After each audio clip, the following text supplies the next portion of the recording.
So hello बिहान हजुरहरूको गाउँले केटी चाहिँ बिहानै जुरुक्क उठेर लुगासुगा मिलायो। त्यसपछि फ्यान बन्द गरेर टोइलेटमा गएर तुरुक्क मुतेर मुख धुन थालेँ।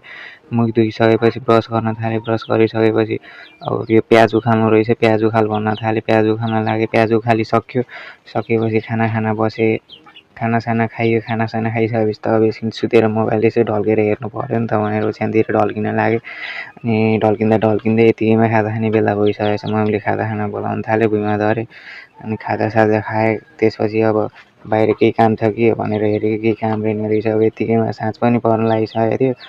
अनि मैले पनि अब भिडियो सिडियो एडिट गर्नु थियो, भिडियो सिडियो एडिट गरेँ। एडिट प्लस भ्लग पनि पोस्ट गर्नुपर्ने थियो र अनि साथसाथै रात पनि पर्नै लागिसकेको थियो। त्यो कारणले गर्दाखेरि भ्लग पनि सक्यो। अब फेरि नेक्स्ट भिडियोमा भेट्नुपर्छ है त गाइजहरू, फ्यामिलीहरू। हस् त नेक्स्ट भिडियोमा भेट्न चाहिँ नबिर्सिनु होला है। ल हस् त बाई।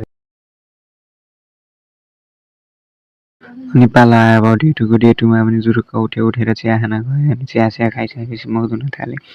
मुख धोएको एकछिनपछि पानी भने सानो परेन। अनि यो पानी रहिसकेपछि अब खानासाना खान थाल्यो।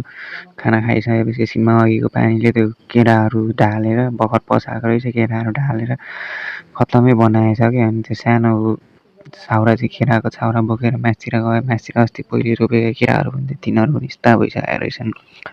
अनि आएर एकछिन गाउँ डुल्न गयो। गाउँ डुलेर आउँछु, यिनीहरू क्या मजाले बसिरहेको रहेछन् यो कुखुराहरू हेर्दै।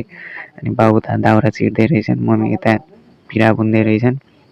अनि त्यसपछि मैले चाहिँ अब खाजासाजा खान थालेँ। एकछिनपछि सानो पानी परेन। अनि यतिकैमा रात पनि परिसकेको थियो। भ्लग पनि सक्यो। अब डे 3 र डे 4मा भेट्नुपर्छ है त फ्यामिलीहरू।